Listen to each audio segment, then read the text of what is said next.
In this video, I'm going to cover the hypothesis test for the proportion and the mean. So the first question here is about the proportion. As you can see that the multiple choices, the very first step is that you have to set up the null and the alternative hypothesis. Null hypothesis is, as you can see, is a H0. And then the alternative hypothesis we denote as a H1. So let's read the question first.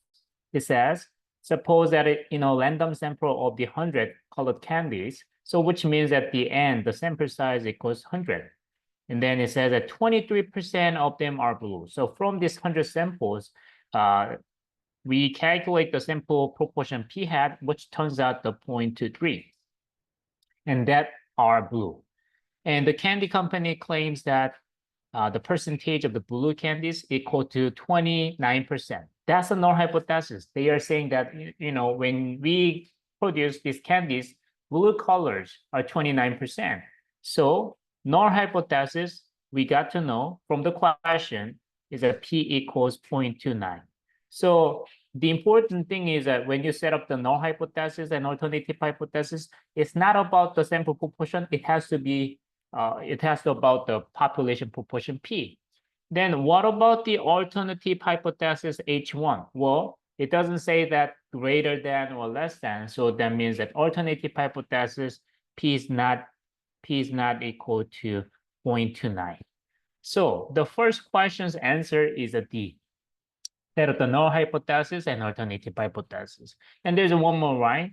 Which is use a 0.1 significance level to test the claim. So that is the alpha level, or you can call it the significance level, 0.1 or the 10%. Okay.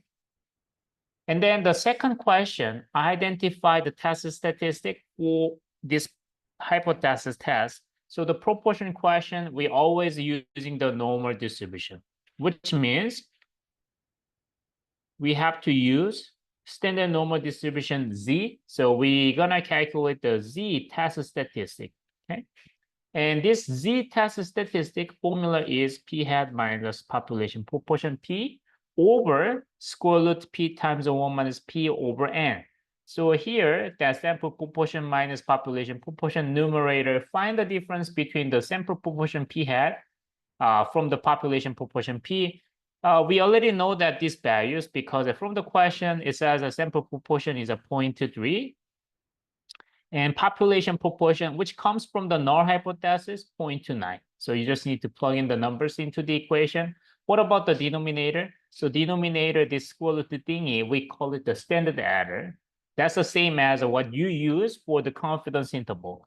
So you just need to plug in the numbers of 0.29 times 1 minus 0.29 over the sample size, which is 100.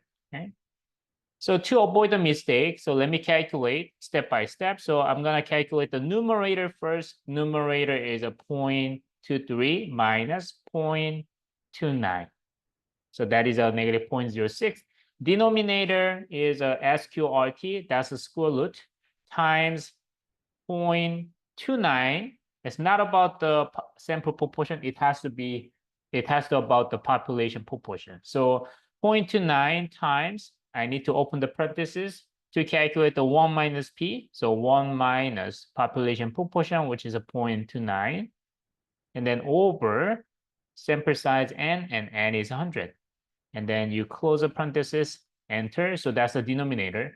Finally, the test statistic is this negative 0.06 over. So in my Excel, that's the A1 cell over A2 cell. That is a standard error. We just calculate that square root thingy. So that is a negative 1.322 something. So the question asks you to round it 2 decimal places, which means that the answer is negative 1.32. Okay. And then the following question asks you to calculate the p-value. So to avoid the mistake, I recommend you to draw the standard normal distribution. So here is a standard normal distribution, and this is a standard normal with the center that equals 0. Because the standard normal distribution is a special case when mean equals 0 and standard deviation equals 1. Now, this is our test statistic, Z test statistic, which is a negative 1.32. And p-value is you calculate the shaded area, and then you need to multiply by 2. The reason that I multiply by 2 is following. As you can see that the alternative hypothesis is not equal to, in the case, the p-value, you calculate the shaded area and then the other side. But since the distribution, the normal distribution is symmetric around its mean, you just need to calculate the one part and then multiply by 2, then it becomes p-value. So to calculate this shaded area, I'm gonna use a norm.this. So you put the equality norm, the norm dist with the Google Sheet. So Excel is a good norm.dist. So norm.dist x equals negative 1.322, but I just need to click this cell, comma, mean equals 0, comma, standard deviation equals 1, comma, true. True means that from the negative infinite to this negative 1.32 something, I want to calculate the distribution under, the shaded area under the distribution. So that is a negative, the 0.093 something. And then finally, I need to multiply by 2, then it becomes a p-value. So that is a 0.186. So up to 3 decimal places, the answer is 0.186. That's a p-value. Now, the last part is that you compare this p-value with the alpha level or the significance level. So p-value is we just calculated, which is a 0.186. And the alpha level here from the question, the significance level is given as 10% or the 0.1. And as you can see, the p-value is greater than the alpha level. So the decision is we fail to reject the null hypothesis. So the possible answer is either C or, the B or C. And then the answer turns out the C. Why is that? Here, we do not have a sufficient evidence to reject the null hypothesis. That's why the answer is a C. Now, let's go to the second question. So basically, the question is the same, but let's do the same thing. Suppose a 234 subjects are treated with a drug that is used to treat pain, and 54 of them developed a nausea. So here from the question, I got to know, okay, n equals 234, and the x is a 54. Then we can calculate the sample proportion p hat, which is the x over n, 54 over 234. So let me just calculate real quick. So 54 over 234, I got 0.2308 up to 4 decimal places. So that's a p hat. And then use a 5% significance level, the alpha level, to test the claim. Now, you have to read the question carefully. It says that test a claim that more than 20% users develop the nausea, right? Which means that now the alternative hypothesis is not equal to, it has to be greater than, because it says a more than. So let me highlight, the more than 20%, which means null hypothesis p equals 0.2 and alternative hypothesis p is greater than 0.2. So the answer is A. And likewise, the first question, we're gonna use a normal distribution for this hypothesis test for the proportion. So we need to calculate the z-stat. The test statistic is that we are using the normal distribution, which is a p hat minus p over the standard error square root p times 1 minus p over n. So same as before, what you need to do is just plug in the numbers.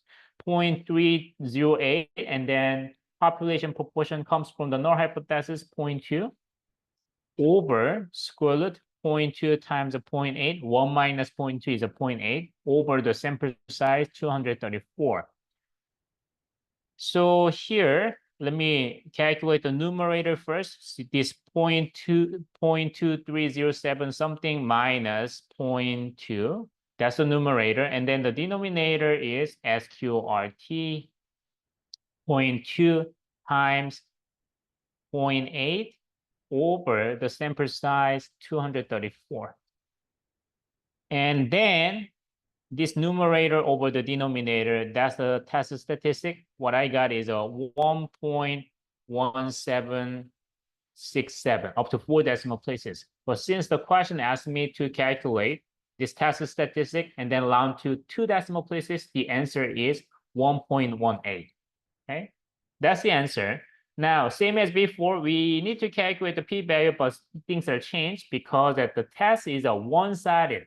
I mean, the alternative hypothesis is greater than. So when you calculate the p-value, you don't need to multiply by 2 anymore. So here, to avoid the mistake, you draw the distribution and the center is a 0. And then the test statistic is located here, the 1.1767. And then you just need to calculate that shaded area. And that's going to be the p-value. But since the test statistic is located on the right-hand side and the Excel or the Google Sheet calculating from the left to the right, what I need to do is first calculate the shaded, but let me show you first. So normal distribution, and then I put this test statistic 1.17 something, comma mean equals 0, comma standard deviation equals 1, and then comma true. And then I got the 0.88. Well, actually that 0.88 is this area. This blue shaded area is 0.88. Excel and the Google Sheet, both of them calculate from the left to the right. So what we need to do is to calculate this green shaded area, we find the complements, which means 1 minus this 0.803 gives me 0.11965. So up to 4 decimal places, what I got is a 0.1197. Okay. But the question asked me to calculate this p-value up to 3 decimal places. So my answer is 0.120. Okay. Now, what you can do when you calculate this p-value, so you see that we got the 0.803. So what I did is that norm this A14 cell, A14 is a 1.17. That's the test statistic, comma mean equals 0, comma standard deviation equals 1, and then true. Then it gives me this shaded area.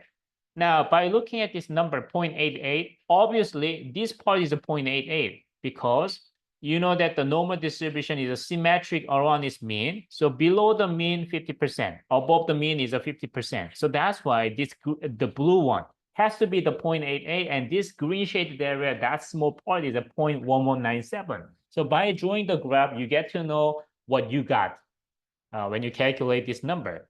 So, and then finally, you do the same thing. You compare the p-value with the alpha level, the significance level. So p-value is a 0.120, and then the alpha level is given as 5%, 0.05. So since the p-value is greater than the alpha level, so we fail to reject. And then the answer is a B, because we do not have a sufficient evidence to reject the claim. Okay. I mean, the reject the null hypothesis means that we do not have evidence to support the claim. Okay, so that's the second question. I want you to know the difference. When you have the alternative hypothesis greater than or less than, you calculate the p-value, you don't need to multiply by 2. Okay, let's go to the question number 3. So here, same, it's about the proportion. A poll of the 1,100 Americans showed that 47% of the respondents prefer to watch the news rather than read or listen to it. Use those results with a 10% significance level to test a claim that fewer than half of Americans prefer to watch news rather than read or listen to it. So the first thing is, same as before, we set up the null and the alternative hypothesis. Null hypothesis is P equals 0.5. And then the alternative hypothesis, P is a smaller than, less than 0.5. The reason is following: fewer than half of the Americans. So that's why the alternative hypothesis, P is a less than 0.5. Automatically, the null hypothesis, P equals 0.5. Same as before, we need to calculate the z-test statistic, and p hat minus p over square root p times 1 minus p over n. So the numerator, from the sample, the 1,100 Americans, 47% of the respondents prefer to watch the news, right? So which means 0.47 minus 0.5 over 0.5 times 0.5 over the sample size 1,100. So you can calculate that one. That gives you negative 1.99. But just in case, let me calculate here with the Excel. Here, put the equality, 0.47 minus 0.5. That's the numerator. negative 0.03. And then denominator SQRT, 0.5 times 0.5 over sample size 1100. Then I got this 0.015 something. And then finally, the test statistic is this negative 0.03 over 0.015 something. So up to 2 decimal places, you see that I got the negative 1.99. And then p-value. So same as before, I'm doing the same thing. So I'm drawing this standard normal distribution and center is 0. Test statistic is here, negative 1.99. And this shaded area is going to be the p-value. So to calculate the p-value, I'm using the normal distribution. I mean, with the Excel or the Google Sheet, norm this test statistic, comma, mean equals 0, comma, standard deviation equals 1, comma, true. And now I got the p-value, which is 0.02329 something. So up to 3 decimal places, I got 0.023. Now, you see that this time, p-value is 0.023, and the alpha level from the question, which is given as a 10%, 0.1, you see that the p-value is smaller than the alpha level, which means now we do have a strong evidence to reject the null hypothesis. So the following question is, well, we reject the null hypothesis. There is sufficient evidence to support the claim that fewer than half of Americans prefer to watch the news rather than read or listen to it. Okay. These 3 questions about the hypothesis test for the proportion. Now, the question number 4, this is about the mean, the hypothesis test for the mean. All right, so let's read the question first. A data set includes the data from students' evaluation of courses. So it's about the student evaluation. And then the summary statistics are n equals 85, the sample size, x bar, the sample mean is 3.86, and the s is the sample standard deviation, which is a 0.61. And the alpha level is given as 0.05, 5%. And then it says that has the claim that the population of the students course evaluation has a mean equals 4. So you see that there is no mention whether this one is greater than or less than, which means when you set up the null hypothesis and alternative hypothesis, the answer is this one, D. Mu equals 4, that's the null hypothesis. Alternative hypothesis, not equal to. Again, same thing. You get the answer from this sentence. The population of the student course evaluation has a mean equals to 4. Okay. And this is a different from the proportion. Well, for many cases, you are not going to use a normal distribution for the hypothesis test for the mean. You rather use the t-distribution because in this situation, you do not know the sigma. So sigma is unknown. And sample size is pretty large, n equals 85, but since that sigma is unknown, you have to use a t-distribution because a normal distribution requires 2 strong assumptions to use. In the case, t-test statistic looks following: x bar minus population mean mu over standard error, and then standard error is s over square root n. So in terms of the format of the test statistic, which is the same, sample mean minus population mean. And here, for the proportion question, sample proportion minus population proportion. And denominator of the z-test statistic is a standard error. And here, for the mean question, the standard error is s over square root n. So what you need to do is the same. You plug in the number into the equation. So x bar is a 3.86, which is given here. And then minus population mean, mu, which comes from the null hypothesis here. And over S is given as 3.86, sorry, that's 0.61. So 0.61 over square root 85. So just in case, let me calculate. The numerator is 3.86 minus 4. That's the numerator, and denominator is 0.61 over SQRT 85.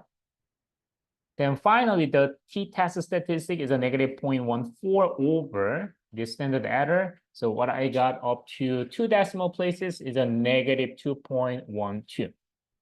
And then the following question asked me to calculate the p-value. So the p-value, now the distribution is a t-distribution, and then the test statistic is located here, negative 2.12. And since the test is a two-sided, alternative hypothesis is not equal to, which means that I need to calculate this red shaded area and then multiply by 2, then it becomes a p-value. So let me first calculate that shaded area. Now, we are not using the norm dist. This time, we need to use a t-dist. So t dot dist. And then the test statistic is a negative 2.115, that number. So I just click that cell, comma. Degrees freedom is nothing but the sample size minus 1. So 85 minus 1, the sample size is 85 minus 1 gives you the 84, and comma true. But that's not the end. So we need to multiply by 2 because the test is two-sided. So the p-value is 0.037 up to 3 decimal places. And as a last step, so same as before, so alpha level, you compare with the alpha level, the significance level. So p-value is a 0.037 and the alpha level is a 0.05. As you can see, p-value is smaller than the alpha level, which means we reject null hypothesis. There is sufficient evidence. There is a sufficient evidence to conclude that the mean of the population of student course evaluations is equal to 4 is not correct. So we do have a strong evidence to say that, well, the student evaluation, the student course evaluation is not equal to 4. Okay? So we have a strong evidence because the p-value is smaller than the alpha level to claim that the mu is not equal to 4. Okay. All right, so the last question here is about the mean question again. So let's take a look. A data set about speed dating includes like ratings of male dates made by the female dates. And then the summary statistics are n equals 191, x bar, the sample mean is a 7.53, and then the sample standard deviation is a 1.89, and the alpha level is given as 0.05. And now you see that we want to do the test, the claim that the population mean of such rating is less than 8. So let me double highlight here, less than, which means null hypothesis mu equals 8, but then the alternative hypothesis is a less than. So the A is the answer. Same as before, we need to calculate the t-test statistic because this question is the same as before. We do not know the sigma. So sigma, the population standard deviation, is unknown. Okay? So that's why we decided using the t-distribution instead of the normal distribution. So t-test statistic is x bar minus population mean mu over standard error, which is s over square root n. Then you just need to plug in the numbers. X bar is a 7.53, and then minus population mean, which comes from the null hypothesis 8 over x is 1.89 over the sample size square root of 191. Okay, then do the same thing. Numerator first is a 7.53 minus 8, which is a negative 0.47. And denominator, the standard error is, you put the equality, 1.89 over SQRT 191. Then 0.13 something, right? And then the t-test statistic is nothing but this negative 0.47 over the standard error. Then I got pretty large number in absolute. So what I got is up to 2 decimal places, negative 3.44. That's the test statistic. Then what's the next step? We did the same thing. We drew the t-distribution, and then here is a center 0. And what we just calculated is a t-test statistic, which is a negative 3.437. I mean, up to 3 decimal places. You can round it up whatever you want. But what you need to do is you calculate this shaded area. That's the p-value. Now, this time, I don't need to multiply by 2. Why is that? Because that the alternative hypothesis is a less than, which means that the test is a one-sided. That's why it does not require multiplying by 2 to calculate the p-value.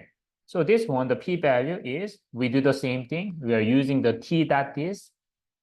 So t dot this test statistic, comma, degree freedom, which is a sample size minus 1. So sample size is 190. So df, the degree freedom is a 190, comma, true.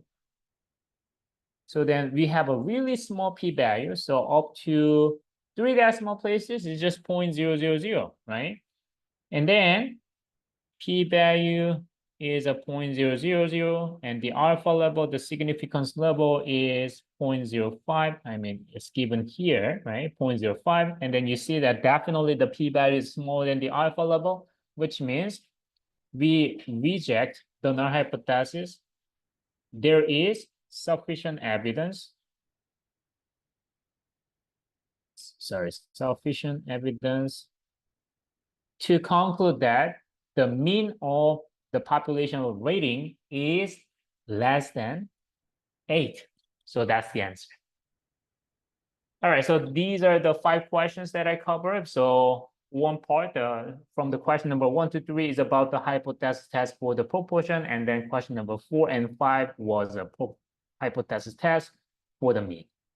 Thank you for watching.